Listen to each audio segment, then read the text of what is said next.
여러분, 오늘 이야기할 인물은 겨우 27세의 나이로 세상을 떠났습니다. 1945년 2월 16일, 일본 후쿠오카 형무소. 광복을 불과 6개월 앞둔 시점이었죠.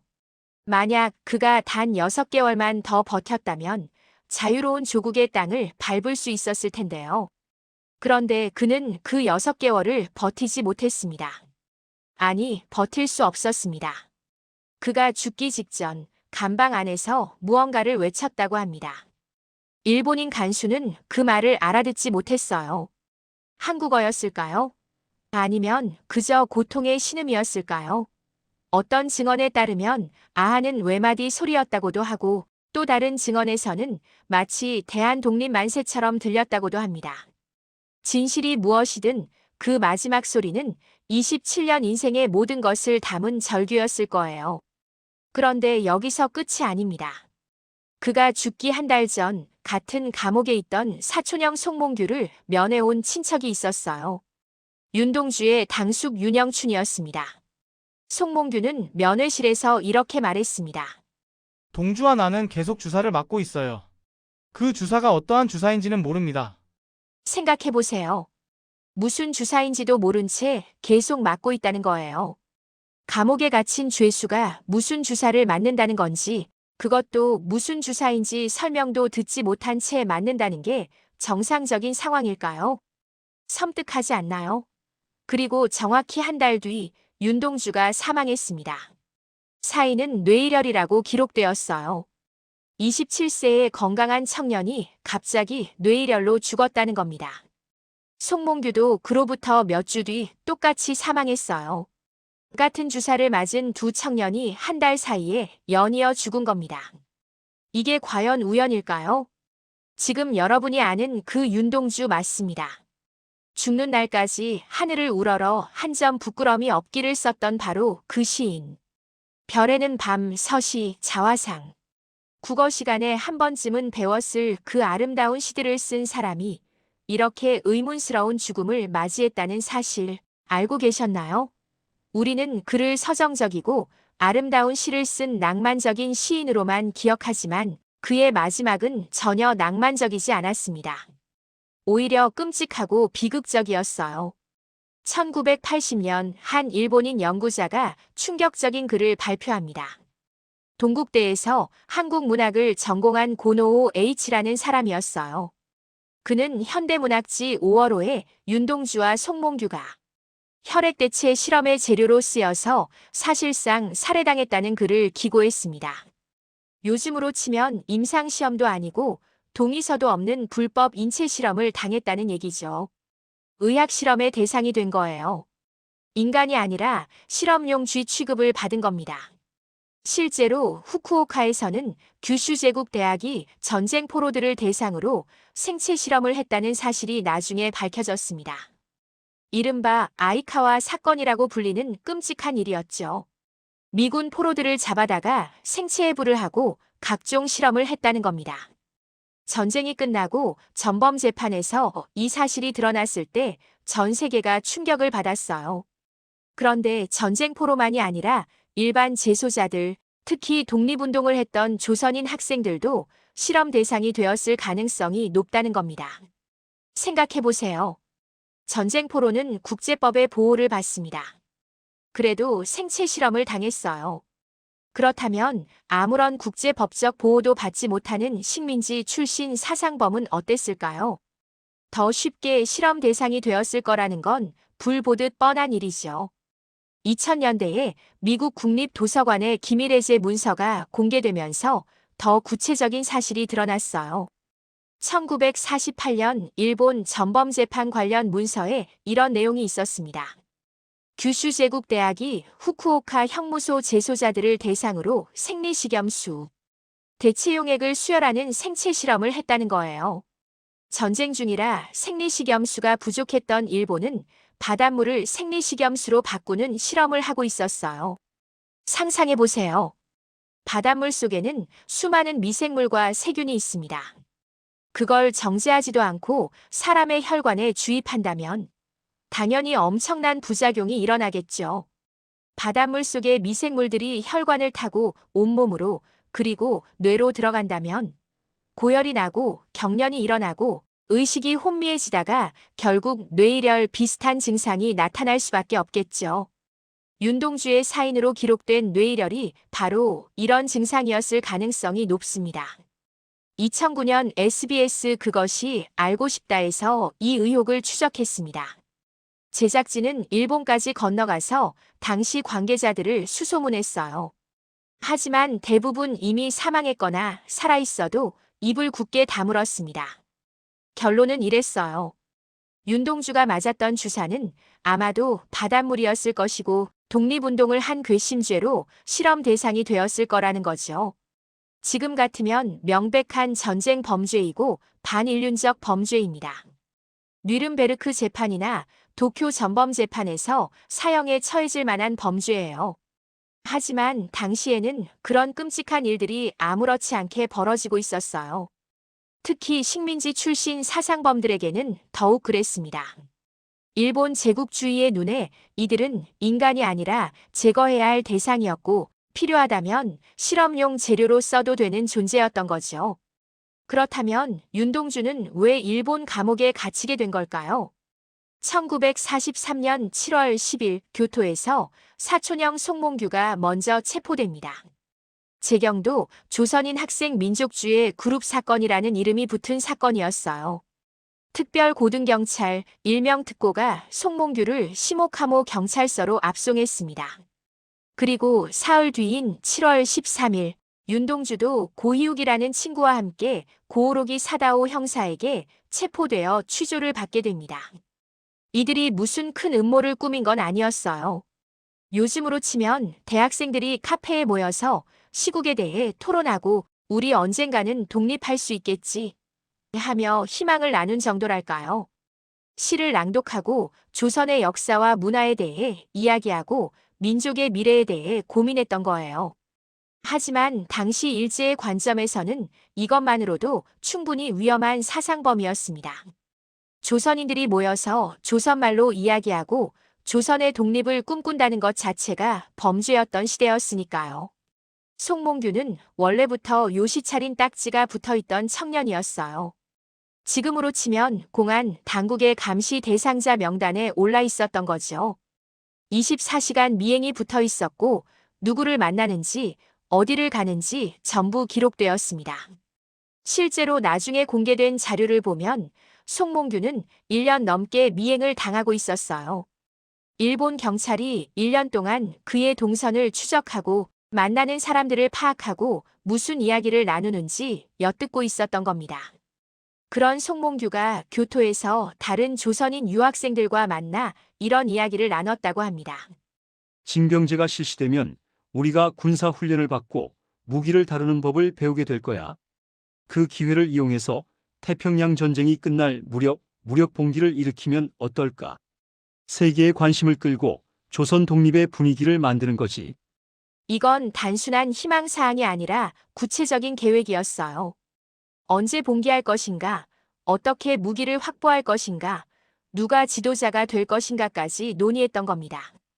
윤동주는 이 계획에 동의했고 그게 결정적인 증거가 되었습니다. 특별고등경찰, 즉 특고는 이들의 모임을 철저히 감시하고 있었어요. 미행을 통해 누가 모임에 참석하는지 파악했고 어쩌면 모임에 정보원을 심어놨을 수도 있습니다. 그렇게 증거를 충분히 확보한 뒤에 일망타진한 거예요.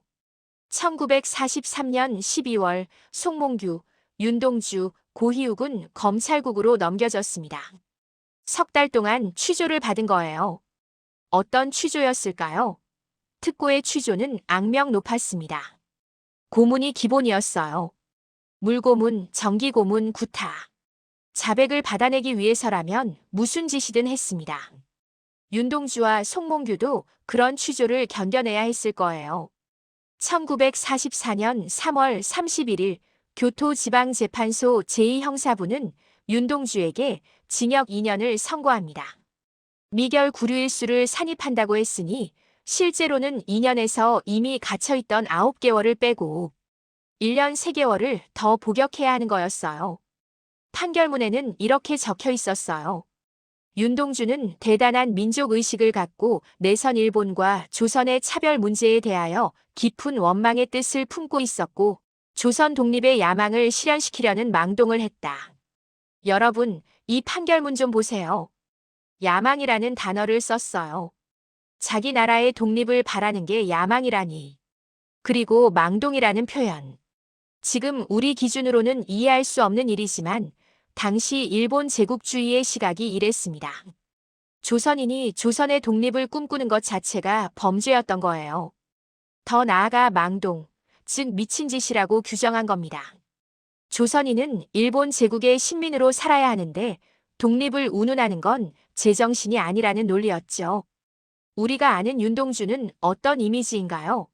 내성적이고 섬세하고 소심한 시인. 늘 자기 자신을 반성하고 부끄러워하는 그런 사람. 입새에 이는 바람에도 나는 괴로워했다고 쓴 사람. 너무 순수하고 연약해서 세상의 작은 악에도 상처받는 그런 예민한 영혼. 우리는 그렇게 기억합니다. 그런데 2010년에 공개된 재판 기록을 보면 완전히 다른 모습이 나타납니다. 특별고등경찰 앞에서 그리고 일본 재판관 앞에서 윤동주는 놀라울 만큼 당당했어요.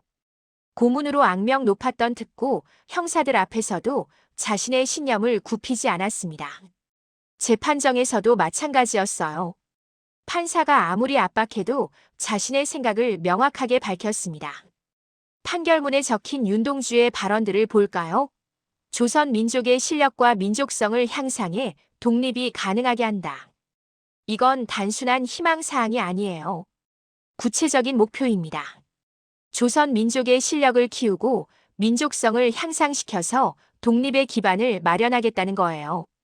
교육, 문화, 경제 모든 면에서 조선인의 역량을 키워야 한다는 거죠. 장래 대동아 전쟁에서 일본이 패전하게 될 때 우수한 지도자를 얻어 민족적 무력 봉기를 결행해야 한다. 이건 더욱 구체적입니다. 일본이 패전할 것을 예측하고 있어요. 그리고 그때를 대비해서 우수한 지도자를 양성해야 한다는 거죠. 무력 봉기를 결행한다는 것도 명시하고 있습니다. 이건 단순한 희망이 아니라 계획이에요. 문학은 어디까지나 민족의 행복 추구를 위한 것이라는 민족적 문학관을 강조한다. 윤동주에게 문학은 예술을 위한 예술이 아니었어요. 민족의 행복, 민족의 해방을 위한 도구였던 겁니다. 그의 시가 아름답기만 한 게 아니라 저항 정신을 담고 있는 이유가 바로 여기에 있어요. 이게 정말 그 윤동주가 한 말이 맞나 싶죠. 시 참회록에서 24해 동안 나를 키운 건 파라리 바람이라며 자신을 낮추던 그 사람이 일본 경찰과 재판관 앞에서는 이렇게 명확하게 독립에 대한 열망을 토로했던 겁니다. 자신을 성찰하고 부끄러워하는 건 조선인으로서 충분히 싸우지 못한 것에 대한 부끄러움이었지 독립운동 자체를 부끄러워한 게 아니었어요. 한 연구자는 이렇게 평했어요. 내성적인 이미지의 시인은 어디 가고 형사 앞에서도 조선 독립에 대한 열망과 대책을 열정적으로 토로하기를 마다하지 않은 독립투사의 이미지가 선명히 다가온다. 우리가 몰랐던 윤동주의 또 다른 얼굴이었던 거죠. 시를 통해 조용히 저항하던 시인의 얼굴과 감옥에서 당당하게 신념을 밝히는 투사의 얼굴. 이 두 얼굴이 모두 진짜 윤동주였습니다. 오히려 이렇게 생각해 볼 수도 있어요. 그가 시에서 그토록 자신을 성찰하고 부끄러워했던 건 더 많이 싸우지 못한 것에 대한 자책이었다고요. 더 적극적으로, 더 용감하게 독립운동을 하지 못한 것에 대한 부끄러움이었다고요. 그런데 윤동주 스스로는 자신의 일본 유학을 평생 부끄러워했습니다. 민족이 가야 할 길과 다른 길을 걷는 것 같다고 느꼈던 거예요. 1941년 12월 연희 전문학교를 졸업한 그는 더 공부하고 싶었어요. 문학을 더 깊이 공부하고 더 좋은 시를 쓰고 싶었습니다. 하지만 조선에서는 경성제국대학밖에 4년제 대학이 없었고 경성제대는 예과부터 다시 시작해야 했습니다. 전문학교를 졸업했는데 또다시 예과 1학년부터 시작한다는 건 시간도 아깝고 자존심도 상하는 일이었죠. 그래서 일본으로 간 거예요. 1942년 봄 교토제국대학 문학부 성과생 선발시험에 응시했습니다. 성과생이라는 건 일종의 특별 청강생 같은 거예요. 정규 학생은 아니지만 수업을 들을 수 있고 성적이 우수하면 정규 학부에 편입할 수 있는 제도였죠. 하지만 윤동주는 떨어졌어요. 사촌 송몽규는 합격했는데 자신만 떨어진 겁니다. 얼마나 속상했을까요? 할 수 없이 도쿄의 리쿄 대학에 입학합니다. 개신교계 미션스쿨이었어요. 윤동주가 어려서부터 개신교 학교를 다녔기 때문에 익숙한 환경이기도 했죠. 하지만 여기서 문제가 생깁니다. 교련 수업이었어요. 요즘으로 치면 군사훈련 같은 거죠. 일본군 장교들이 와서 학생들에게 총검술, 제식훈련 같은 걸 가르쳤어요. 조선인 학생인 윤동주는 당연히 차별을 받았을 거예요. 이 조센징이 제대로 못한 애 같은 욕설을 들었을 수도 있고요. 동기인 김영석 교수의 증언에 따르면 도쿄의 대학생들은 학도병으로 끌려가는 분위기가 점점 강해지고 있었다고 합니다. 1943년이 되면 실제로 학도 출진이 시작돼요. 대학생들을 강제로 군대에 보내는 거죠. 그래서 윤동주는 한 학기만 다니고 교토로 옮겼어요. 도시샤 대학이었습니다. 여기도 개신교 미션스쿨이었고 더 중요한 건 윤동주가 정신적 스승으로 여겼던 시인 정지용이 다녔던 학교였다는 거죠. 그런데 교토로 간 건 오히려 더 위험한 선택이었습니다. 왜냐하면 거기에 송몽규가 있었거든요. 이미 요시차린으로 찍혀있던 송몽규 곁으로 스스로 걸어 들어간 셈이었어요. 한 연구자는 이렇게 표현했습니다. 윤동주 스스로 일제공안 당국의 감시망 속으로 걸어 들어간 것과 같았다. 생각해보세요. 도쿄에 그냥 있었으면 어땠을까요? 학도병으로 끌려갈 위험은 있었지만 적어도 사상범으로 체포되지는 않았을 거예요. 하지만 윤동주는 교토로 갔습니다. 송몽규가 있는 곳으로, 위험한 모임이 있는 곳으로. 이게 순진해서였을까요? 아니면 용기였을까요? 어쩌면 윤동주는 알고 있었을지도 모릅니다. 이게 위험하다는 것을. 하지만 도망치고 싶지 않았던 거예요. 안전한 곳에 숨어서 혼자만 살아남고 싶지 않았던 거죠. 일본 유학을 가기 위해 윤동주는 창씨 개명을 해야 했습니다. 히라누마 도추. 본관이 파평이라서 시조가 연못에서 나타났다는 설화에서를 따왔어요. 그나마 동주라는 이름만은 그대로 두었죠. 하지만 일본식 발음으로는 도추가 되어버렸습니다. 창씨 개명이 뭔지 아시나요? 단순히 이름을 바꾸는 게 아니에요. 자신의 정체성을 부정하는 거예요. 조선인이기를 포기하고 일본인이 되겠다고 선언하는 거죠. 물론 강제였습니다. 안 하면 학교도 못 다니고 취직도 못하고 심지어 배급도 제대로 받지 못했어요. 하지만 강제였다고 해서 그 수치심이 사라지는 건 아니죠. 하지만 이게 윤동주에게 얼마나 큰 상처였을까요? 창씨 개명 신청서를 낸 날짜를 보세요. 1940년 2월 19일입니다. 그리고 그로부터 정확히 5일 전인 2월 14일에 쓴 시를 보세요. 바로 참회록입니다. 파란 녹이 낀 구리 거울 속에 내 얼굴이 남아있는 것은 어느 왕조의 유물이기에 이다지도 욕될까. 구리 거울은 조선시대의 거울이에요. 그 오래된 거울에 비친 자신의 얼굴. 그건 조선인의 얼굴이에요. 하지만 이제 그 얼굴에 일본식 이름이 붙게 됩니다. 어느 왕조의 유물이냐고 묻는 건 조선 왕조의 후손인 자신이 이렇게까지 욕되어야 하느냐는 절규예요. 벽에 바람이 불고 밤이 깊어가는데 또 하나의 얼굴을 보는 것이 부끄러워. 또 하나의 얼굴. 그건 히라누마 도추라는 일본인의 얼굴입니다. 거울을 보면 윤동주와 히라누마 도추 두 얼굴이 보이는 거예요. 진짜 자신과 가짜 자신. 조선인인 자신과 일본인 행세를 해야 하는 자신. 그 이중성이 그를 괴롭혔습니다. 24해 동안 나를 키운 건 파라리 바람. 자신의 삶이 허망하다는 고백입니다. 24년을 살았는데 그중 80%가 바람이었다는 거예요. 실체가 없다는 거죠. 뿌리 없이 흔들리며 살아왔다는 자책입니다. 창씨 계명이라는 선택 앞에서 윤동주가 느꼈을 고통과 부끄러움이 고스란히 담겨 있습니다. 하지만 안 하면 유학도 갈 수 없고 학교에서 퇴학당할 수도 있었어요. 그래도 그는 자신의 시집 원고에는 언제나 윤동주라고 썼고 외국 친구들에게도 자신을 윤동주라고 소개했습니다. 법적으로는 히라누마 도추였지만 마음속으로는 끝까지 윤동주였던 거예요. 일본인 동기의 증언을 보면 윤동주는 자기소개할 때 일본식 이름이 아니라 나는 윤동주입니다 라고 했대요. 당당하게 조선식 이름으로 소개한 겁니다. 이게 얼마나 용기 있는 행동인지 아세요? 당시에는 조선식 이름으로 자기소개하는 것만으로도 미운 털이 박힐 수 있었어요. 저 조센징은 황국 신민의 자각이 없다는 낙인이 찍히는 거죠. 윤동주의 생애에서 가장 행복했던 시기는 아마 연희전문학교를 다니던 때였을 거예요. 1938년부터 1941년까지 이 시기에 그의 많은 명시가 탄생합니다. 별에는 밤, 서시, 자화상, 참외록 쉽게 쓰여진 시. 우리가 아는 거의 모든 명작이 이때 쓰였어요. 연희전문학교는 당시 국학연구의 산실이었습니다. 조선어와 조선 역사를 공부하는 중심지였죠. 최연배 선생에게 조선어를 배웠어요. 나라가 망하는 건 참을 수 있어도 말이 없어지는 건 참을 수 없다고 했던 그 최연배 선생. 한글을 목숨처럼 사랑했던 분이죠. 손진태 선생에게는 역사를, 이양하 선생에게는 영문학을 배웠죠.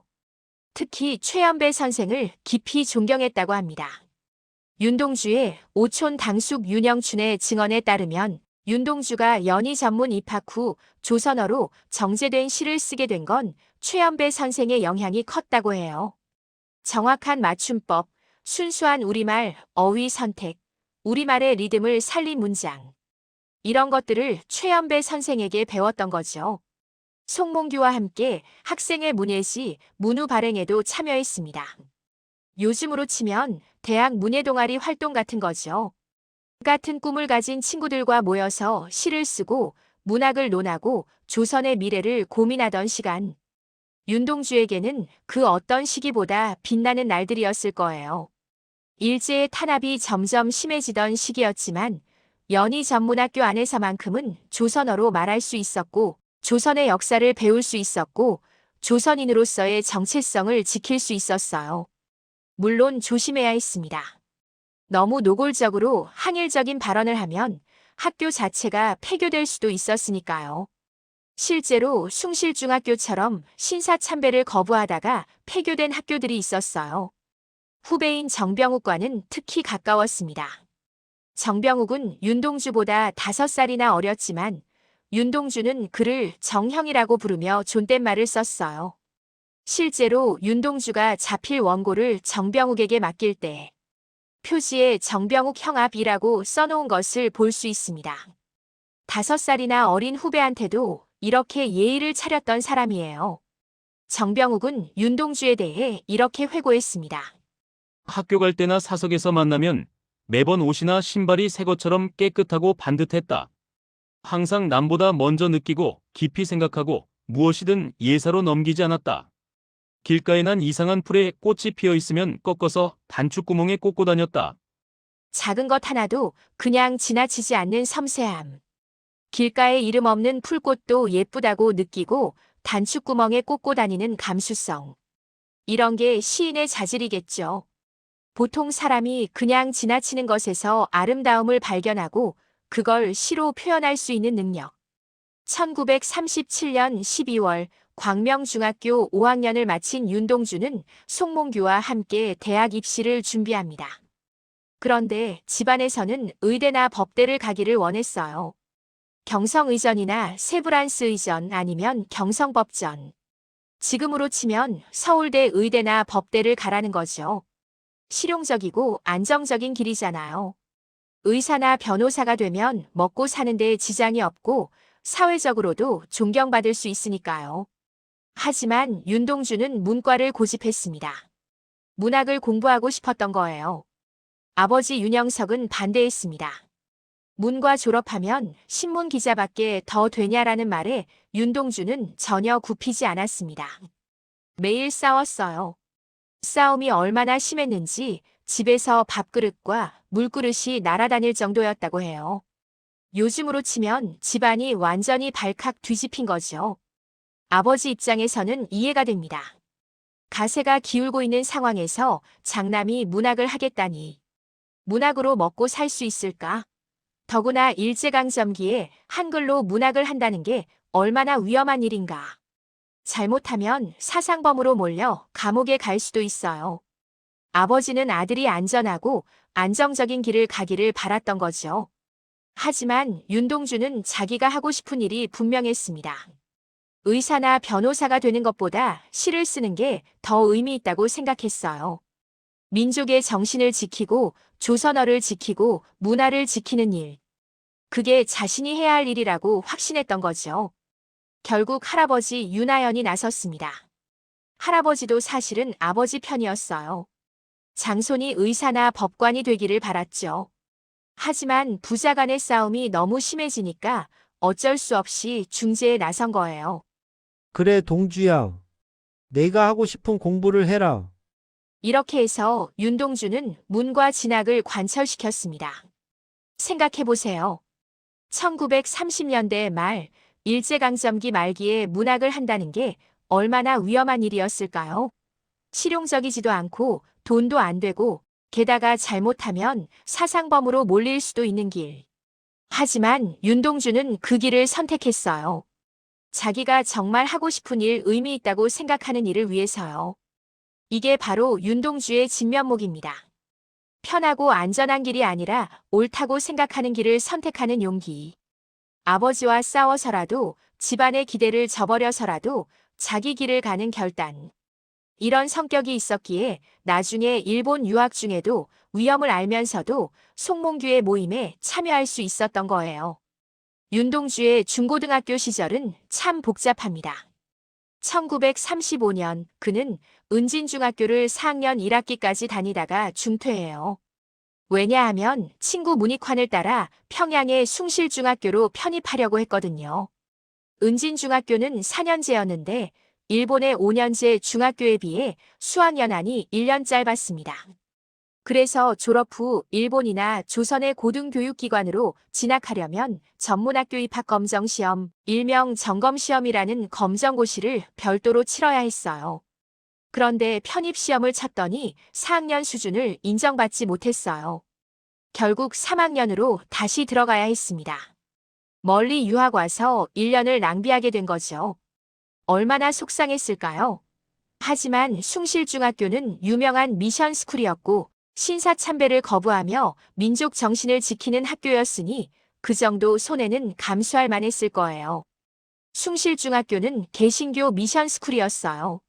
하지만 윤동주가 입학한 지 불과 반년 만에 큰 사건이 터집니다. 신사참배 문제였어요. 일제가 학교에 신사참배를 강요했고 학교는 거부했습니다. 우리는 크리스천이다. 하나님 외에 다른 신에게 절할 수 없다. 신앙의 문제였던 거죠. 그 결과 1936년 1월 20일 총독부 학무국장의 명령으로 교장이 해임되고 동맹휴교가 이어지면서 학교가 사실상 문을 닫게 됩니다.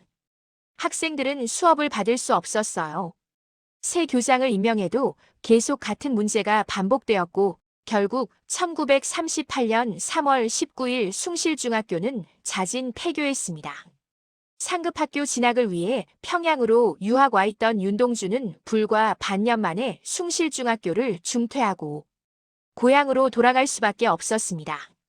4학년을 수료한 상태였지만 졸업은 못했어요. 시간도 돈도 낭비한 셈이었죠. 문익환은 이때를 이렇게 회고했습니다. 솥에서 뛰어내려 숯불에 내려앉은 격.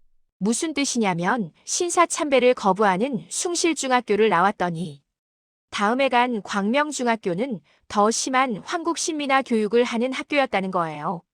1936년 4월 윤동주와 문익환은 광명중학교 4학년으로 편입합니다. 광명중학교는 용정에 있는 유일한 일본식 5년제 중학교였어요. 조선 총독부가 지정한 교과 과정을 따르고 일본 제국 문부성과 외무성에서 인가를 받은 학교였습니다. 더 큰 문제는 이 학교가 사관학교 입시 명문교였다는 거예요.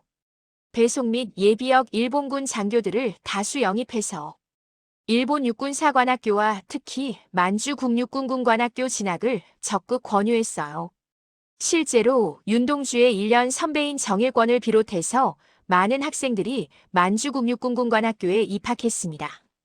신사참배를 거부하는 학교에서 조선인의 철저한 황국신민화를 위한 학교로 문익환의 표현대로 정말 솥에서 뛰어내려 숯불에 내려앉은 격이었어요.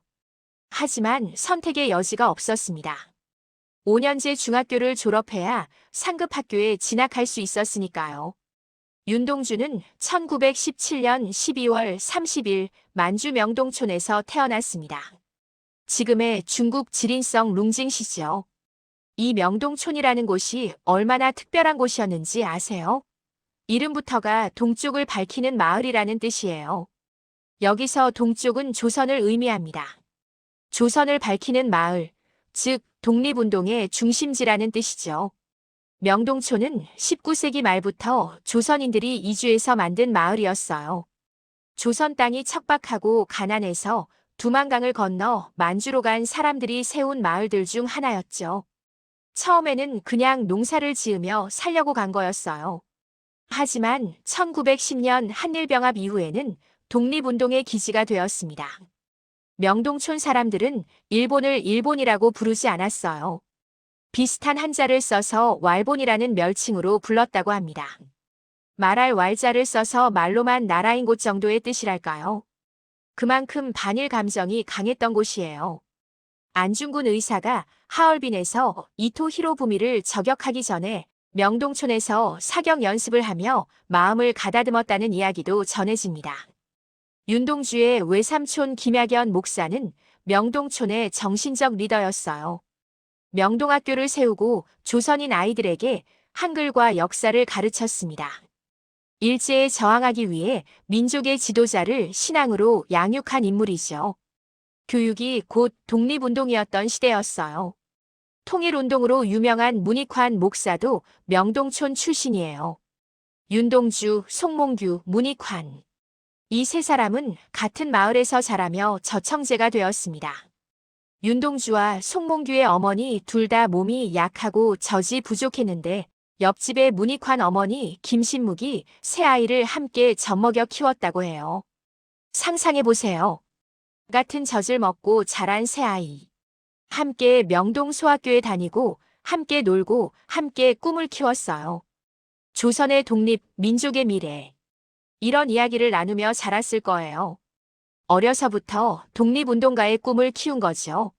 명동촌에서는 개신교 학교가 일종의 치외법권 지역이었습니다. 일제가 학교 담장조차 넘지 못했다고 전해져요. 캐나다 장로회에서 운영하는 학교였기 때문에 일본도 함부로 할 수 없었던 거죠. 그래서 독립운동가들이 이곳에서 아이들에게 한글과 역사를 가르칠 수 있었던 거예요. 윤동주는 이런 환경에서 자라났습니다. 하지만 문화대혁명 시기에 명동학교는 홍위병들에게 파괴되었어요.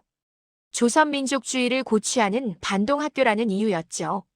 중국 공산당 입장에서는 명동촌이 불편했을 거예요. 중국에 있으면서도 조선 사람으로 산 사람들, 조선의 독립을 꿈꾼 사람들. 이들이 중국인으로 동화되지 않고 조선인의 정체성을 지킨 게 문제였던 거죠. 동시대 사람들이 기억하는 윤동주는 어떤 사람이었을까요? 후배 정병욱의 회고록을 보면 구체적인 모습이 나타납니다. 학교 갈 때나 사석에서 만나면 매번 옷이나 신발이 새 것처럼 깨끗하고 반듯했대요. 요즘 말로 하면 옷맛집이었던 거죠. 가난했지만 옷만큼은 항상 깨끗하게 입었어요. 2016년 방송에서 윤동주의 1년 후배 유동식 교수는 이렇게 증언했습니다. 피부가 희고 깨끗했는데 댐댐이 자체도 깨끗한 선비 같은 사람이었다. 시도 그렇지만 윤동주 자체가 맑고 깨끗한 사람이었다. 조용했지만 항상 미소를 짓고 있었다. 외모도 깨끗했지만 마음 자체가 맑았다는 거예요. 정지용의 시집을 발간되자마자 직접 구입해서 이사할 때마다 가지고 다녔어요. 인상 깊은 구절에는 옆줄을 치고 어떤 느낌을 받았는지 메모를 해뒀습니다. 정지용의 시를 읽으며 동시를 재평가하게 되었고 자신도 동시를 쓰게 되었다고 해요. 유품으로 남아있는 책들을 보면 전부 이런 식이에요. 그냥 읽고 넘기는 게 아니라 자신의 생각을 끊임없이 정리하고 기록했던 거죠. 책을 볼 때는 책에 흔적을 남기지 않고 정독하는 습관도 있었다고 합니다. 밑줄을 긋거나 낙서를 하지 않고 깨끗하게 읽었다는 거예요. 하지만 정지용 시집만큼은 예외였던 모양이에요. 너무 좋아서 옆줄도 긋고 메모도 했으니까요. 친구 강처중의 회고에 따르면 윤동주는 소심하고 말이 없어서 친구가 없을 거라고 생각했는데 의외로 그의 방엔 항상 친구들이 가득했대요. 낮이고 밤이고 친구들의 부름에 산책 권유에 거절하는 일이 없었다고 합니다. 이때도 별말 없이 그저 묵묵히 걸었고 얼굴은 침울했다고 해요. 무슨 생각을 하며 걸었을까요? 아마도 조국의 미래, 자신의 길, 시에 대한 고민. 그런 것들을 생각했겠죠. 가난했지만 친구들이 돈을 빌려달라고 하면 거절하지 못했어요. 항상 그의 외투와 시계는 전당포를 드나들었습니다. 요즘으로 치면 명품 시계를 사서 전당포에 맡기고 필요하면 찾아 차고 또 돈이 필요하면 맡기고 이런 걸 반복한 거죠. 자기는 어려워도 친구가 어려우면 도와주는 사람이었어요. 학교 밥이 제대로 되지 않은 양과 마심에도 불구하고 배고파하는 후배들에게 자기 밥을 나눠줬다고 합니다. 전시 물자 수탈 때문에 학교 급식이 형편없었거든요. 자기도 배고픈데 후배들에게 밥을 나눠주는 마음. 이런 게 진짜 선배 아닐까요? 밤에 공부나 시를 쓰다가 산책을 즐겨 했다고 합니다. 그때마다 후배 정병욱을 불러서 같이 산책을 갔어요. 정병욱이 5살이나 어린 후배임에도 반말을 전혀 하지 않고 정형이라고 부르며 깍듯이 존댓말을 썼습니다. 시내에서 영화를 본 날이면 중국집에서 한잔하기도 했는데 술에 취해도 남을 뒷담화한 일이 없었대요. 요즘 같으면 얼마나 귀한 사람입니까? 술 마시면 이 사람 저 사람 욕하고 험담하는 게 보통인데 윤동주는 술에 취해도 그런 적이 없었다는 거예요. 곱상한 외모와 내성적인 성격 때문에 문약한 샌님으로 생각하기 쉽지만 윤동주는 의외로 운동을 좋아했습니다. 특히 축구를 좋아했어요. 당시 북간도의 조선인 민족학교에서는 체육을 굉장히 중요시했는데 축구가 가장 인기 있는 과목이었대요. 친구 문익환의 증언을 들어볼까요? 동주는 재봉 틀지를 참 잘했어요. 학교 축구 선수들의 유니폼에 넘버를 다는 것을 모두 동주가 집에 갖고 가서 제 손으로 직접 박아왔었지. 요즘으로 치면 운동부 매니저 같은 역할도 했던 거예요. 유니폼에 번호를 박는 게 얼마나 손이 많이 가는 일인데 그걸 집에 가져가서 정성껏 바느질해 왔다는 거예요. 친동생 윤일주도 이렇게 말했습니다. 은진중학교 때의 그의 취미는 다방면이었다. 축구선수로 뛰기도 하고 밤에는 늦게까지 교내 잡지를 꾸리느라고 등사글씨를 쓰기도 하였다. 시만스는 문학 청년이 아니라 다재다능한 청년이었던 거죠. 낮에는 운동장에서 축구하고 밤에는 교내 잡지 만들고 틈틈이 시도 쓰고 일본 유학 시절 동창들도 윤동주가 꽤 장신이었다고 증언합니다. 사진을 보면 정말 키가 큰 편이에요. 당시 한국인 평균 키가 160cm 중반이었는데 윤동주는 170cm는 좋게 넘어 보여요. 단정한 외모에 큰 키, 운동도 잘하고 게다가 시까지 쓰는 청년. 당시 여학생들 사이에서 인기가 없을 수가 없었겠죠. 체육을 중요시했던 이유가 있습니다. 민족학교에서는 건강한 신체에 건강한 정신이 깃든다는 철학을 가지고 있었어요. 장차 독립운동을 할 청년들을 키우는 거였으니까 튼튼한 체력이 필요했던 거죠. 독립군이 되려면 총도 들 수 있어야 하고 산을 타고 강을 건널 수 있어야 하니까요. 과거 일본으로 유학 가기 전 순이라는 이름의 한 여자에게 마음을 고백했다가 거절당한 적이 있다고 합니다. 그 후로 윤동주는 그 여자를 잊지 못해서 아무 여자도 사귀지 않았다는 증언이 있어요. 일본 유학 시절 여러 일본 여성들이 그에게 관심을 보였다고 해요. 키 크고 잘생긴 데다가 조용하고 신사적인 조선인 유학생. 일본 여학생들 눈에 이국적이고 매력적으로 보였을 거예요. 하지만 윤동주는 마음에도 없는 여자의 고백을 억지로 받아주고 사귀는 것이 오히려 그 여자에게 신뢰가 된다고 생각했던 것 같아요. 그의 인격을 보여주는 대목이죠. 순이가 정확히 누구였는지는 밝혀지지 않았습니다. 어쩌면 실존 인물이 아니라 윤동주가 사랑했던 이상향 같은 존재였을 수도 있어요. 조국, 민족, 자유. 이런 것들을 순이라는 이름으로 상징화했을 수도 있죠. 하지만 윤동주의 시 곳곳에서 이루지 못한 사랑에 대한 아련함이 느껴져요. 별 하나의 사랑과라는 구절처럼 그에게 사랑은 별처럼 아름답지만 닿을 수 없는 것이었을지도 모릅니다. 하늘의 별을 손으로 잡을 수 없듯이 사랑도 그에게는 그런 존재였던 거예요. 혹시 순이가 조국의 상징은 아니었을까요? 사랑하지만 빼앗긴 조국. 되찾고 싶지만 되찾을 수 없는 조국. 그래서 다른 누구도 사랑할 수 없었던 거 아닐까요? 이건 물론 추측일 뿐이지만 윤동주의 시를 읽다 보면 그런 생각이 들기도 합니다. 윤동주는 시인 백석에게 큰 영향을 받았습니다. 백석의 시집 사슴은 백부한정으로 출판되었는데 구하지 못해서 학교 도서관에서 빌려 전부 필사해서 소장했다고 해요. 요즘으로 치면 절판된 명반을 구하지 못해 친구 걸 빌려서 전부 녹음해 가지고 있는 거죠. 그만큼 백석의 시를 좋아했던 겁니다. 백석의 시는 토속적이고 향토적인 언어로 가득합니다. 여운왕골족, 간립, 모닥불, 한방눈 같은 우리 고유의 어휘들. 일제가 한글을 말살하려던 시대에 백석은 가장 순수한 우리말로 시를 썼어요. 그게 윤동주에게 큰 감동을 주었던 거죠. 하지만 연희 전문학교 시절부터 윤동주는 백석의 영향력에서 벗어나 자기만의 세계를 펼치기 시작합니다.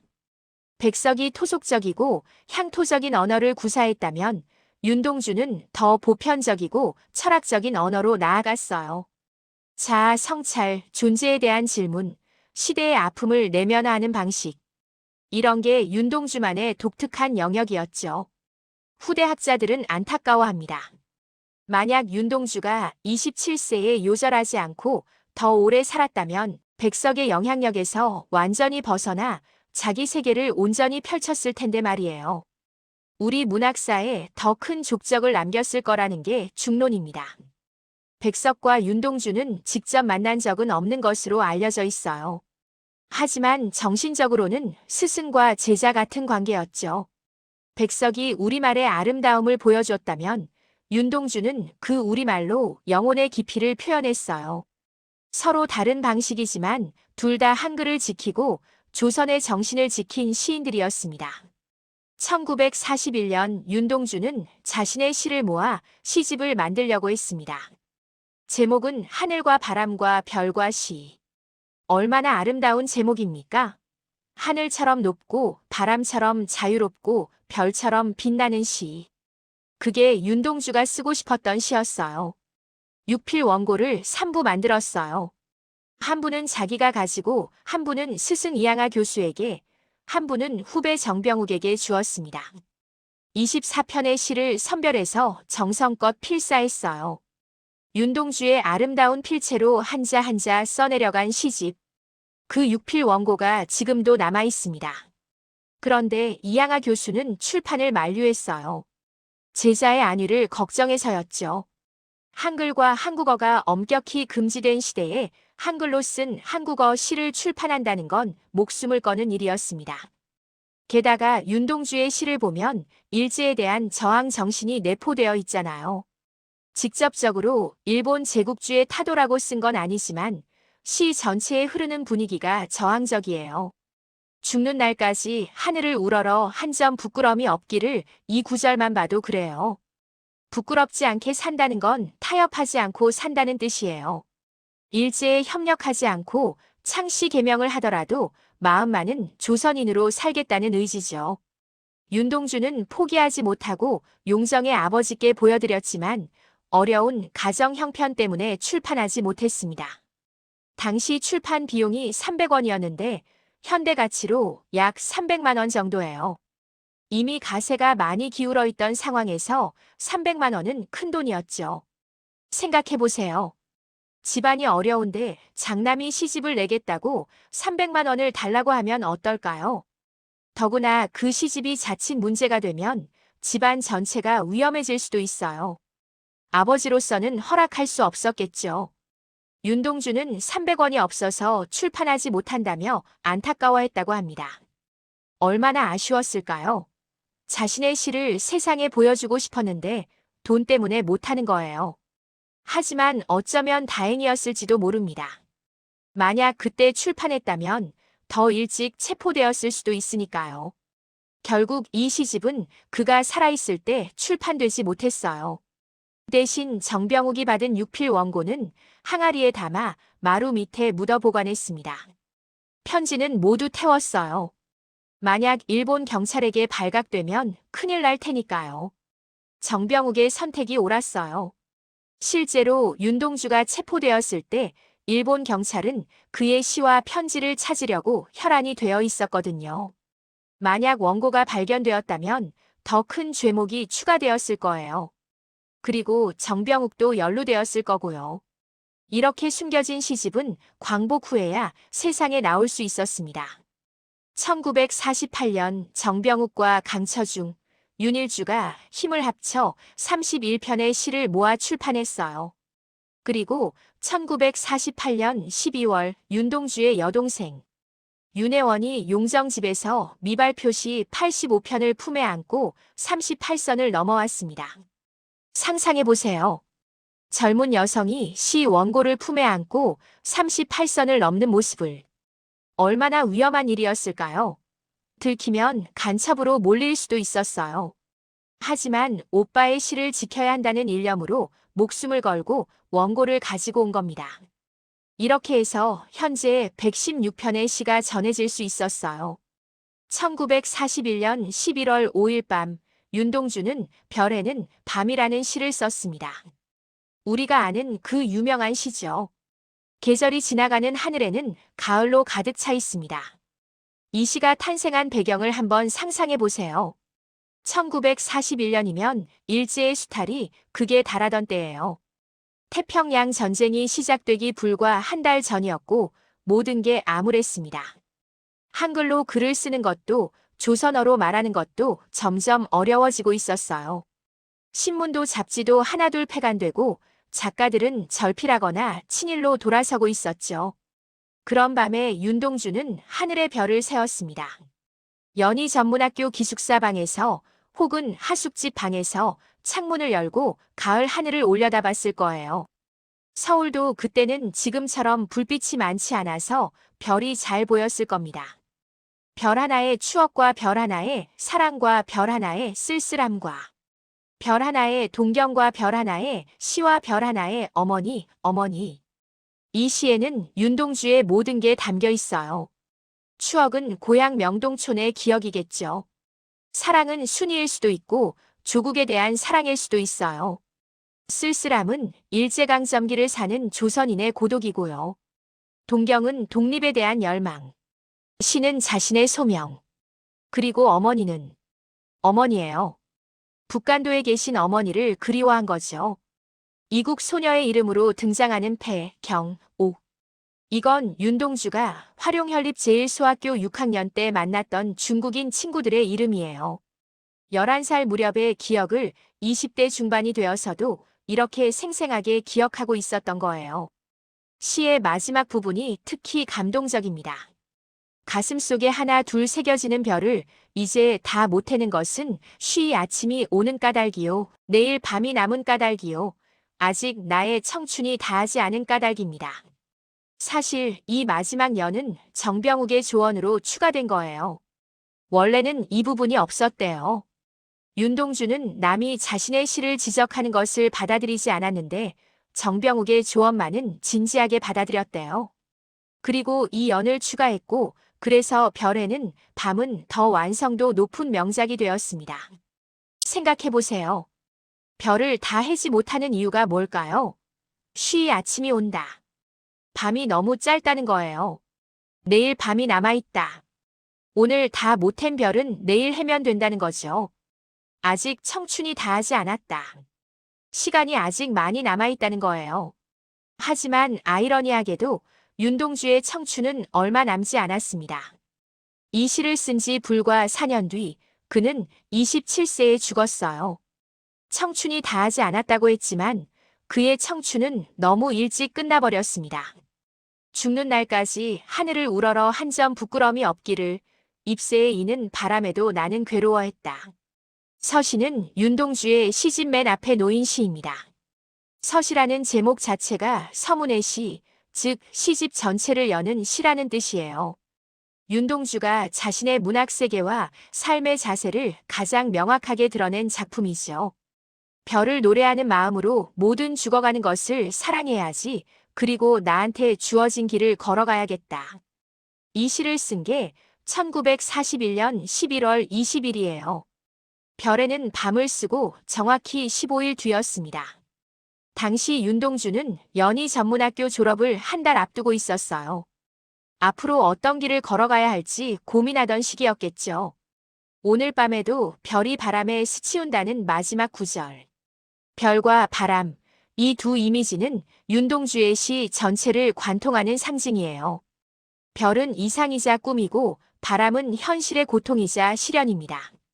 별이 바람에 스치운다는 건 이상과 현실이 부딪히며 아파하는 시인의 모습을 보여주는 거예요. 죽는 날까지 하늘을 우러러 한 점 부끄러움이 없기를 이 구절이 정말 압권입니다. 부끄러움. 이게 윤동주 시의 핵심 키워드예요. 그런데 부끄러움이 없기를 바란다는 건 지금은 부끄럽다는 뜻이기도 해요. 무엇이 부끄러울까요? 일제강점기를 사는 조선인으로서 충분히 싸우지 못한 것. 조선어로 시를 쓰지만 일본식 이름을 가진 것. 조선의 독립을 꿈꾸지만 일본 대학에 유학 가는 것. 이런 모순들이 그를 괴롭혔던 거예요. 잎새에 이는 바람에도 나는 괴로워했다. 이 구절도 그래요. 잎새에 이는 바람, 그 작은 바람에도 괴로워할 만큼 예민하고 섬세한 영혼. 그게 바로 시인이죠. 보통 사람은 느끼지 못하는 작은 변화도, 작은 고통도 모두 감지하고 괴로워하는 사람. 지금 우리가 교과서에서 배우는 윤동주자 아성찰이라는 코드, 이게 바로 서시에서 나온 겁니다. 그리고 이 해석을 정립한 사람이 소설가 마광수예요. 그의 박사학위 논문 윤동주 연구가 1986년에 나오면서 오늘날 우리가 아는 국민 시인 윤동주의 이미지가 확립되었습니다. 파란 녹이 낀 구리 거울 속에 내 얼굴이 남아있는 것은 어느 왕조의 유물이기에 이다지도 욕될까. 참회록은 윤동주의 시 중에서도 가장 절절한 작품입니다. 창씨 개명을 하기 5일 전에 쓴 시예요. 자신의 이름을 바꿔야 하는 조선인으로서의 정체성을 부정해야 하는 순간. 앞에서 느낀 치욕과 부끄러움이 고스란히 담겨 있죠. 파란 녹이 낀 구리 거울. 이건 오래된 거울이에요. 조선시대부터 전해 내려온 거울. 그 거울에 비친 자신의 얼굴은 조선인의 얼굴이에요. 하지만 이제 그 얼굴에 일본식 이름이 붙게 됩니다. 어느 왕조의 유물이기에라는 구절이 절절합니다. 조선 왕조의 후손인 자신. 500년 역사를 가진 조선 왕조의 백성인 자신. 그런데 지금 그 정체성을 부정해야 하는 거예요. 24해 동안 나를 키운 건 파라리 바람이라는 구절도 나옵니다. 자신의 삶이 허망하고 부끄럽다는 자책이에요. 일제강점기를 살아가는 조선인 지식인으로서 독립을 위해 아무것도 하지 못하고 있다는 죄책감. 그리고 곧 일본식 이름을 갖게 될 거라는 자괴감. 등불을 밝혀 어둠을 조금 내몰고 시대처럼 올 아침을 기다리는 최후의 나. 시인은 어둠 속에서 작은 등불을 켭니다. 시를 쓰는 일, 한글로 생각하는 일, 조선인으로서의 정체성을 지키는 일. 그게 그가 할 수 있는 전부였어요. 그리고 언젠가 올 아침, 즉 광복을 기다립니다.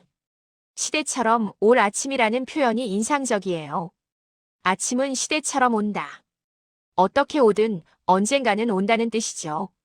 일제의 지배도 영원하지 않다. 언젠가는 끝난다. 그 믿음을 놓지 않았던 거예요. 최후의 나라는 표현도 의미심장합니다. 마지막까지 남은 나. 다른 사람들은 다 타협하고 변절해도 마지막까지 버티는 나. 그게 윤동주가 되고 싶었던 모습이에요. 육첩방은 남의 나라. 1942년 일본 도쿄에서 쓴 시, 쉽게 씌어진 시의 첫 구절입니다. 육첩방은 육조 크기의 다다미방, 즉 일본식 원룸을 말해요. 윤동주가 리쿄 대학을 다니며 살던 하숙방이었겠죠. 지금으로 치면 원룸 오피스텔 같은 곳. 창밖에 밤비가 속살거리는데 등불을 밝혀 어둠을 조금 내몰고 시대처럼 올 아침을 기다리는 최후의 나. 일본이라는 남의 나라에서 비 오는 밤에 혼자 앉아 시를 쓰는 청년. 고향도 가족도 친구도 없는 이국 땅에서 외롭게 공부하는 유학생. 그런데 그는 단순히 외로운 게 아니에요. 자신이 일본에 와서 공부하고 있다는 사실 자체를 부끄러워하고 있어요. 왜 부끄러울까요? 조선의 청년이라면 독립운동을 해야 하는데 자신은 일본에서 공부하고 있으니까요. 민족이 고통받는 동안 자신은 안전한 곳에서 학문을 하고 있으니까요. 시대처럼 올 아침이라는 표현이 여기서도 나옵니다. 참회록에서도 썼던 표현이에요. 윤동주에게 아침은 단순히 밤이 끝나고 오는 시간이 아니에요.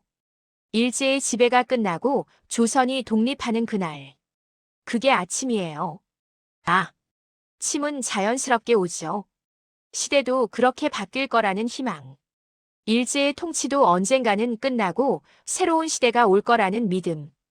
그걸 기다리는 최후의 나라는 표현에서 윤동주의 고독과 절망, 그리고 그럼에도 포기하지 않는 희망이 느껴집니다.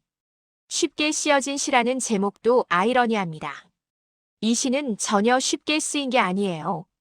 얼마나 많은 고민과 괴로움 끝에 나온 시일까요? 하지만 윤동주는 이렇게 쉽게 쓰인 시라고 자조합니다. 진짜 어려운 일은 시를 쓰는 게 아니라 독립운동을 하는 거니까요. 자신은 시만 쓰고 있다는 부끄러움이 담긴 제목입니다. 교토도시샤대학은 윤동주에게 특별한 의미가 있는 학교였습니다. 그가 존경했던 시인 정지용이 다녔던 학교였거든요. 리쿄 대학에서 한 학기를 보낸 뒤 도시샤대학으로 옮긴 건 정지용의 발자취를 따라가고 싶었던 마음도 있었을 거예요. 정지용이 걸었던 그 캠퍼스를, 정지용이 앉았던 그 강의실을 자신도 걷고 앉고 싶었던 거지요. 일본인 동기 모리타 하루의 증언에 따르면 윤동주는 키가 크고 항상 자세가 바른 청년이었대요. 자신을 소개할 때도 일본식 이름이 아니라 윤동주라고 소개했다고 합니다. 법적으로는 히라누마 도추였지만 스스로를 윤동주라고 불렀던 거예요. 이게 얼마나 용기 있는 행동인지 모릅니다. 같은 학과 동기 기타지마 마리코는 윤동주가 동급생들에게 한국어로 아리랑을 들려준 적이 있다고 증언했어요. 누군가 노래를 청하자 활짝 웃으며 한국어로 아리랑을 불렀는데 약간 허스키하고 저음인 목소리로 노래를 잘했다고 합니다. 상상해보세요. 일본 대학 캠퍼스에서 조선인 유학생이 조선어로 아리랑을 부르는 모습을. 당시가 어떤 시대였는지 생각하면 이건 정말 대단한 용기예요. 조선어 사용이 금지되던 시대에 그것도 일본인들 앞에서 조선 민요를 부른 거니까요. 하지만 이 평화로운 시간도 오래가지 못했어요. 1943년 7월 송몽규가 체포되고 3일 뒤 윤동주도 끌려갔습니다. 그들이 도시샤 대학에서 보낸 시간은 1년도 채 되지 않았어요. 1942년 여름부터 1943년 7월까지 겨우 1년 남짓. 하지만 그 짧은 시간이 윤동주의 운명을 결정했습니다. 지금 도시샤 대학 캠퍼스에는 윤동주의 시비가 서 있습니다. 서시가 새겨져 있어요. 윤동주의 친필과 일본어 번역이 함께요. 그 옆에는 정지용의 시비도 있습니다. 정지용의 시비에는 압천이라는 시가 새겨져 있어요. 압천은 교토를 흐르는 강 이름입니다. 두 시인이 같은 학교에서 비록 시대는 20년 가까이 차이가 나지만 이렇게 나란히 기억되고 있는 거죠. 정지용은 1923년부터 1929년까지 도시샤대학을 다녔고 윤동주는 1942년부터 1943년까지 다녔어요. 두 사람이 실제로 만난 적은 없지만 정신적으로는 스승과 제자였습니다. 도시샤대학은 개신교 미션스쿨입니다. 리쿄대학도 개신교 미션스쿨이었고 연희 전문학교도 그랬어요. 윤동주가 다닌 학교들은 모두 개신교 계통이에요. 어려서부터 교회에 다니고 개신교 교육을 받은 그에게는 익숙한 환경이었겠죠. 놀랍게도 일본에는 윤동주의 팬이 많습니다. 시 낭송회를 열고 연구하고 추모하는 일본인들이 있어요. 주로 노년층이 많지만 중년과 청년층도 꽤 보입니다. 왜 일본인들이 윤동주를 좋아할까요?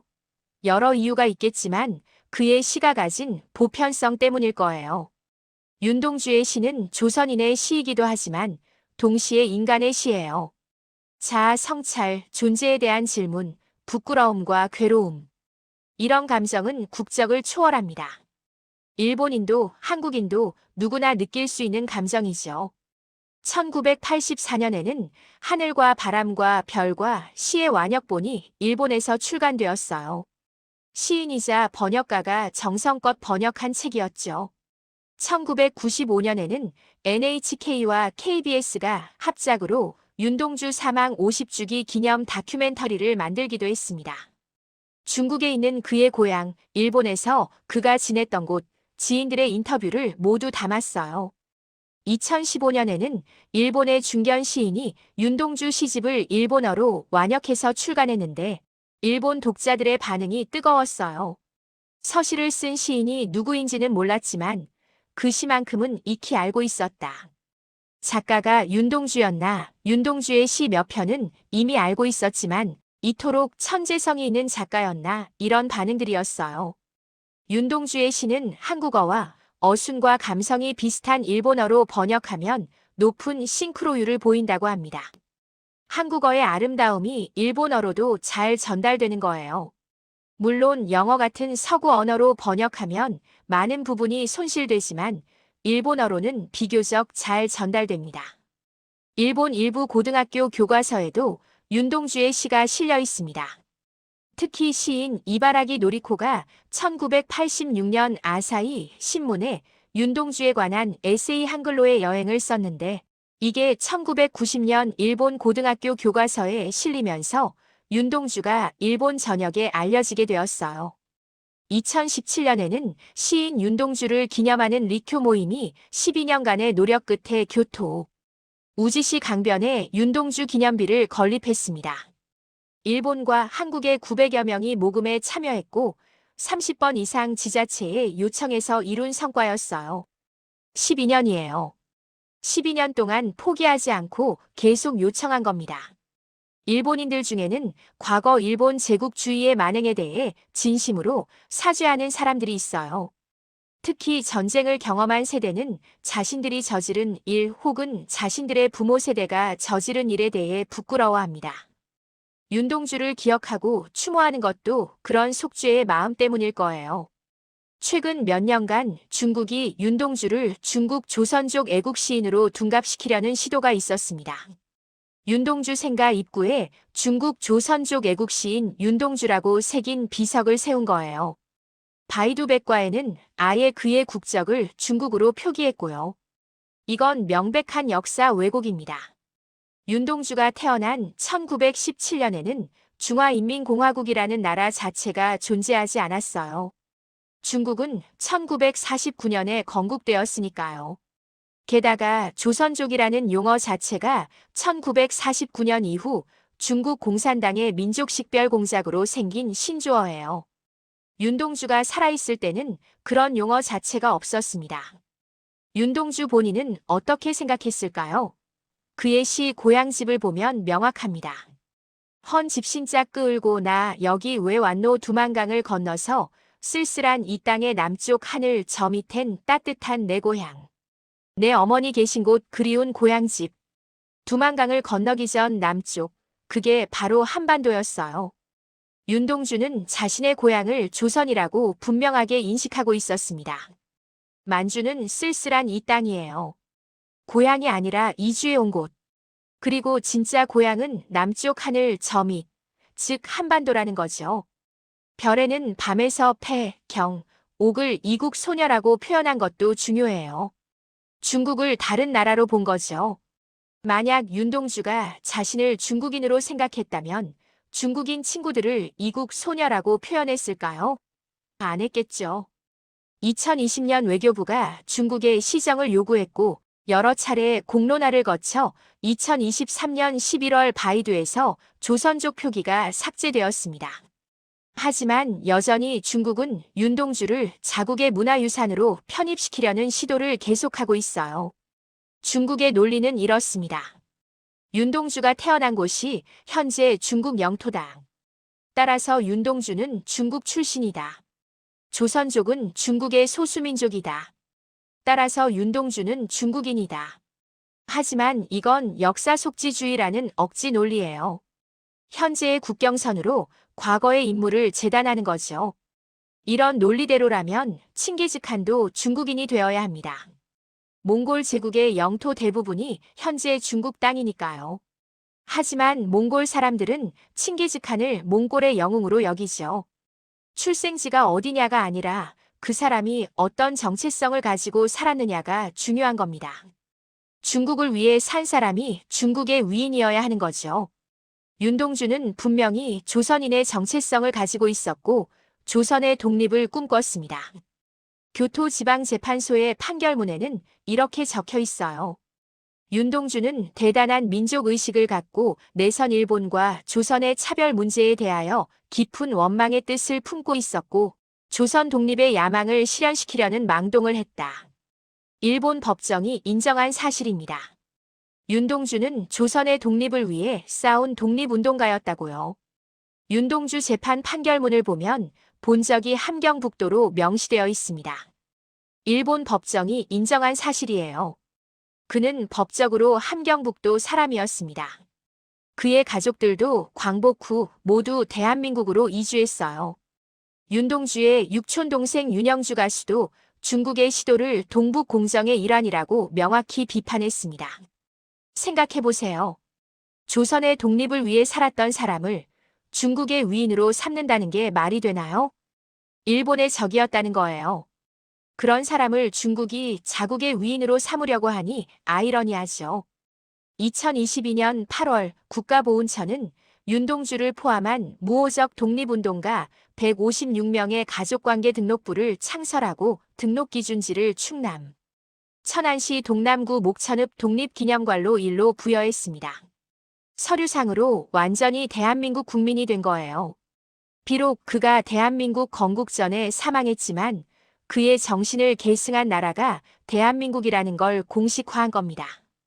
윤동주의 시가 오늘날까지 전해질 수 있었던 건 후배 정병욱 덕분입니다. 정병욱은 윤동주보다 5살 어린 후배였지만 윤동주는 그를 정형이라고 부르며 존댓말을 썼어요. 나이와 상관없이 사람을 존중했던 윤동주의 성품을 보여주는 대목입니다.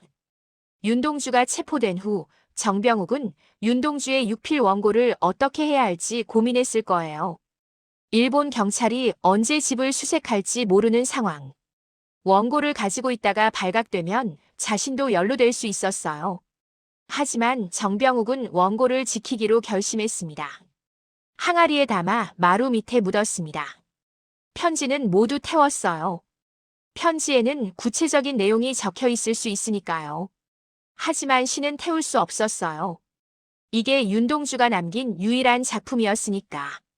광복 후 정병욱은 윤동주의 동기였던 강처중과 함께 시집 출판을 주도했습니다. 1946년 첫 출판 당시 19편이었던 시는 윤동주의 동생 윤일주 등이 합세하면서 1948년 31편으로 늘어났어요. 그리고 1948년 12월 극적인 일이 벌어집니다. 윤동주의 여동생 윤혜원이 용정집에서 미발표시 85편을 품에 안고 38선을 넘어온 겁니다. 상상해보세요. 젊은 여성이 시 원고를 품에 안고 38선을 넘는 모습을. 38선은 당시 삼엄한 경계선이었어요. 남북 양쪽 모두 철조망을 치고 군인들이 총을 들고 지키고 있었죠. 허가 없이 넘으면 간첩으로 몰려 총살당할 수도 있었어요. 하지만 윤혜원은 오빠의 시를 지켜야 한다는 일념으로 목숨을 걸었습니다. 얼마나 위험한 일이었을까요? 들키면 간첩으로 몰릴 수도 있었어요. 중국에서 온 사람이 수상한 문서를 가지고 38선을 넘는다. 당시 상황으로는 완전히 의심받을 만한 행동이었죠. 하지만 오빠의 시를 지켜야 한다는 일념으로 윤혜원은 그 위험을 무릅썼습니다. 이렇게 해서 현재 116편의 시가 전해질 수 있었어요. 만약 정병욱이 원고를 지키지 않았다면, 만약 윤혜원이 용정에서 원고를 가져오지 않았다면 우리는 윤동주의 시를 읽을 수 없었을 겁니다. 별에는 밤도 서시도 자화상도 모두 사라졌을 거예요. 정병욱의 본가는 전라남도 광양에 있었습니다. 학병으로 끌려가기 전 윤동주의 유고를 광양 본가에 보관했던 거예요. 그 집은 현대에도 그대로 남아있고 등록 문화재 제341호로 지정되어 있습니다. 윤동주의 시가 살아남을 수 있었던 역사적 장소인 셈이죠. 정병욱은 훗날 서울대학교 국문학과 교수가 되었어요. 평생 윤동주를 기억하며 그의 시를 연구했습니다. 1982년 사망할 때까지 윤동주에 대한 회고록을 쓰고 강연을 하고 후학들에게 가르쳤어요. 윤동주의 시를 지킨 것뿐만 아니라 윤동주를 기억하게 한 공로자입니다. 정병욱의 여동생 정덕희는 나중에 윤동주의 동생 윤일주와 결혼했어요. 그러니까 윤동주와 정병욱은 사돈지간이 된 거죠. 운명적인 인연이었습니다. 윤동주, 송몽규, 문익환. 이 세 사람은 명동촌에서 함께 자란 저청제였습니다. 문익환의 어머니 김신묵이 세 아이를 함께 젖먹여 키웠거든요. 윤동주와 송몽규의 어머니가 몸이 약하고 젖이 부족했는데 옆집의 문익환 어머니가 자기 아들과 함께 두 아이를 젖먹여준 겁니다. 명동소학교, 은진중학교, 숭실중학교, 광명중학교까지 함께 다녔어요. 같은 교실에서 공부하고 같은 운동장에서 놀고 같은 꿈을 키웠습니다. 조선의 독립, 민족의 미래. 이런 이야기를 나누며 자랐을 거예요. 평양 숭실중학교가 신사참배 문제로 문을 닫게 되었을 때 문익환은 이렇게 회고했습니다. 솥에서 뛰어내려 숯불에 내려앉은 겨. 신사참배를 거부하는 학교를 나왔더니 다음 학교는 더 심한 황국신민화 교육을 하는 곳이었다는 거죠. 하지만 선택의 여지가 없었습니다. 문익환에 따르면 윤동주는 평소에는 무력이 없는 사람인데 유난히도 자신의 모자와 바꿔달라고 조르기에 호떡을 실컷 얻어먹고 모자를 바꿔 쓴 적이 있대요.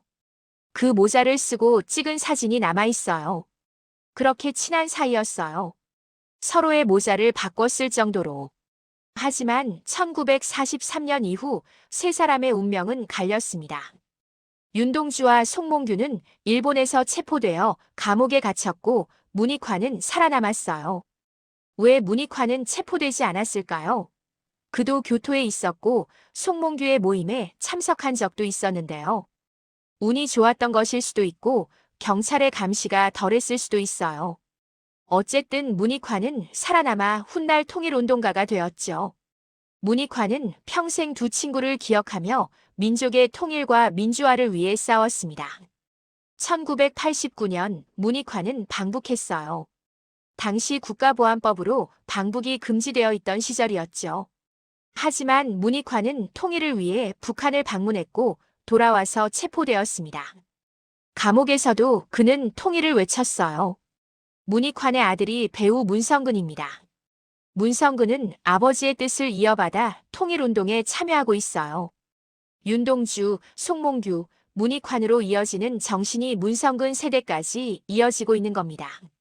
사진을 보면 알 수 있듯이 윤동주는 당시 기준으로도 현대 기준으로도 미남이었습니다. 오뚝한 콧날, 부리부리한 눈, 굳게 담은 입. 정병욱은 한마디로 미남이었다고 회고했어요. 단순히 잘생긴 것뿐만 아니라 뭔가 분위기가 있었던 것 같아요. 실제로 본 사람들도 당시 한국인들 중에서도 잘생겼다고 증언합니다. 깨끗한 피부에 큰 키, 단정한 차림. 게다가 운동도 잘하고 시까지 쓰는 재능. 인기가 없을 수가 없었죠. 일본 유학 시절 여러 일본 여성들이 그에게 관심을 보였다는 도시전설도 있어요. 키 크고 잘생긴 데다가 조용하고 신사적인 조선인 유학생.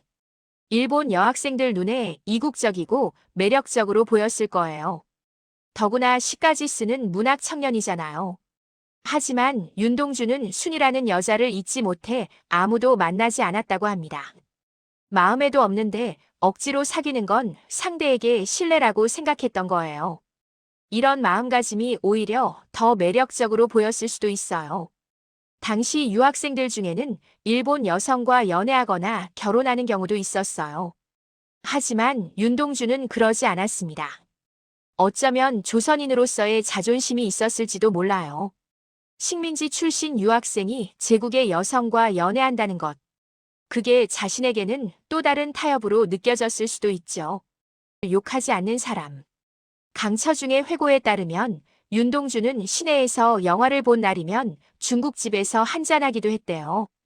당시 학생들에게 중국집은 특별한 곳이었어요. 자장면 한 그릇이 큰 사치였으니까요. 영화도 보고 중국집도 가려면 돈이 꽤 들었을 거예요. 그런데 술에 취해도 남을 뒷담화한 적이 없었다고 합니다. 이게 얼마나 대단한 일인지 아세요? 술 마시면 평소에 참았던 말들이 나오는 게 보통이잖아요. 그 교수 진짜 답답해. 저 친구는 왜 저러는지 모르겠어. 이런 말들이 나오기 마련인데 윤동주는 그런 말을 하지 않았대요. 밤에 공부나 시를 쓰다가 산책을 즐겼는데 그때마다 후배 정병욱을 불렀어요. 말없이 묵묵히 걸으면서도 얼굴은 항상 침울했다고 해요. 무슨 생각을 하며 걸었을까요? 아마도 조국의 미래, 자신의 길, 시에 대한 고민. 그리고 어쩌면 죄책감 같은 것도 있었을 거예요. 왜 죄책감일까요? 다른 사람들은 독립운동을 하다가 감옥에 가고 고문당하고 죽어가는데 자신은 학교에서 공부하고 시를 쓰고 산책을 하고 있으니까요. 민족이 고통받는 동안 자신은 안전하게 지내고 있다는 부끄러움. 책을 볼 때는 흔적을 남기지 않고 정독하는 습관이 있었대요. 밑줄도 긋지 않고 메모도 하지 않고 깨끗하게 읽었다는 거예요. 하지만 내용은 완전히 이해하고 기억했습니다. 정지용 시집만은 예외였지만요.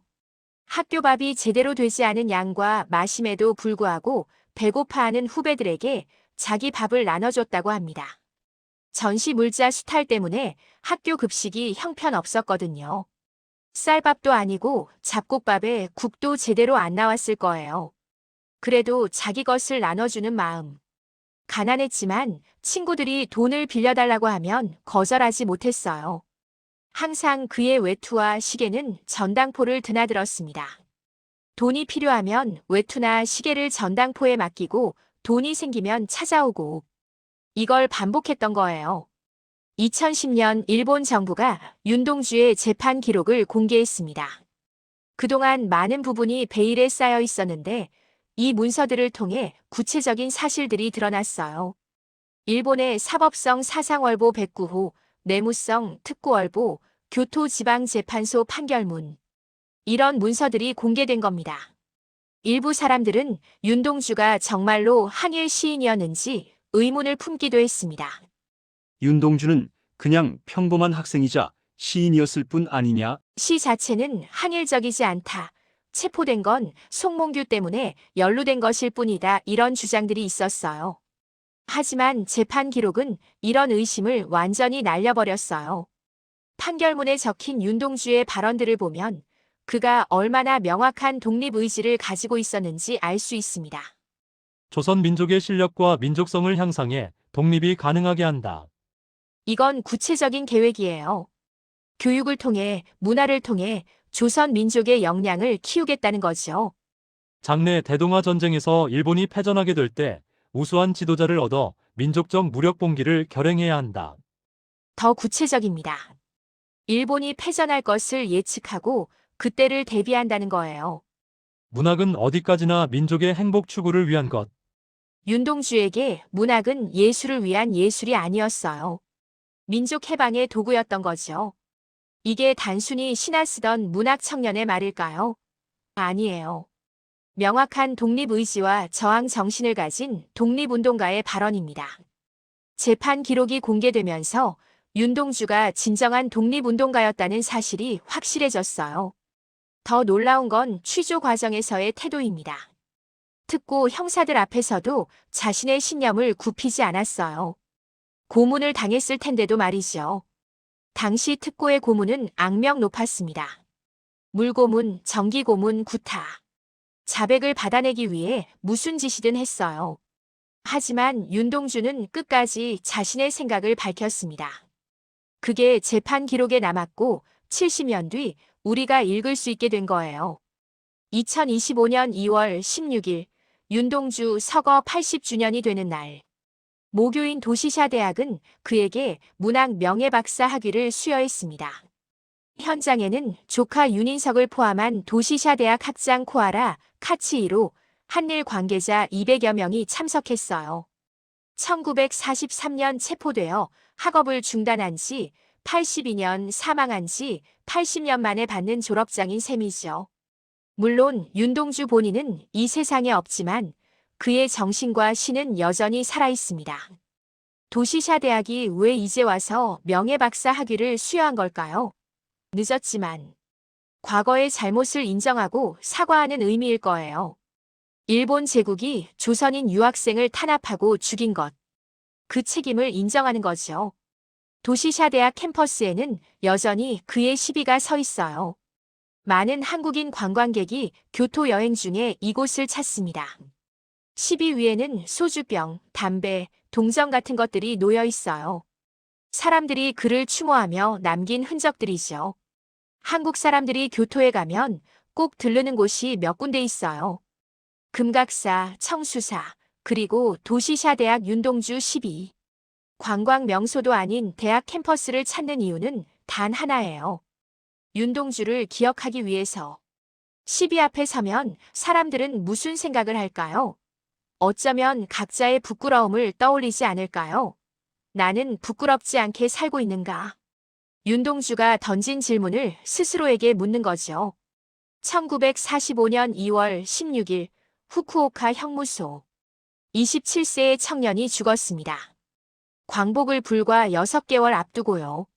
만약 그가 6개월만 더 살았다면 자유로운 조국에서 더 많은 시를 쓸 수 있었을 텐데, 백석의 영향에서 완전히 벗어나 자기만의 세계를 펼칠 수 있었을 텐데.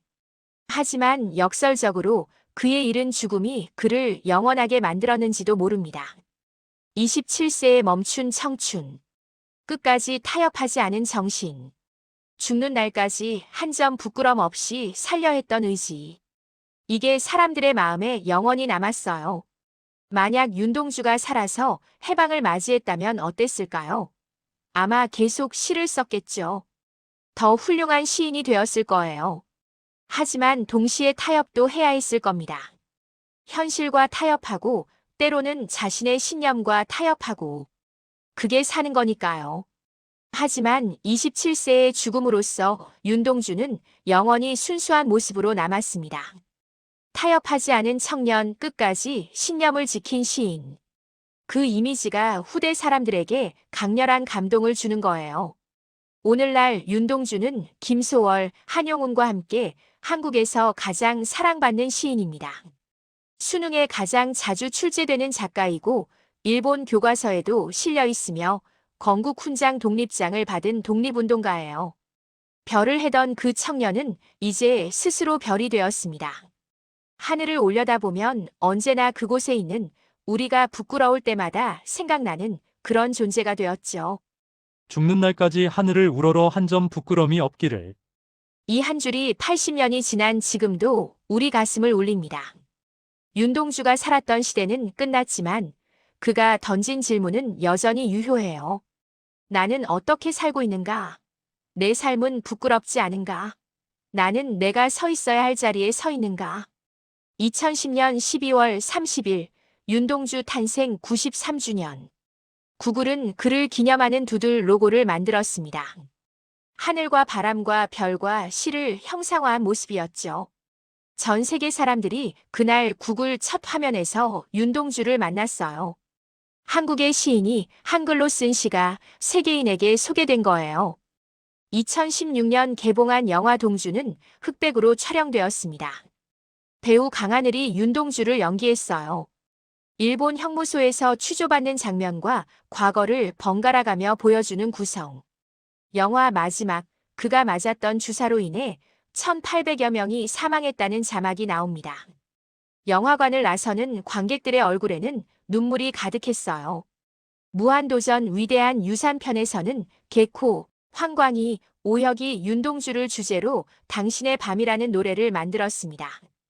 음악 차트 1위를 차지했고 많은 사람들이 이 노래를 통해 다시 윤동주를 생각했어요. 당신의 하늘엔 별이 빛나고 있나요? 당신의 밤은 아름다운가요? 그의 시는 지금도 읽힙니다. 학생들은 국어 시간에 배우고 어른들은 힘들 때마다 꺼내 읽습니다.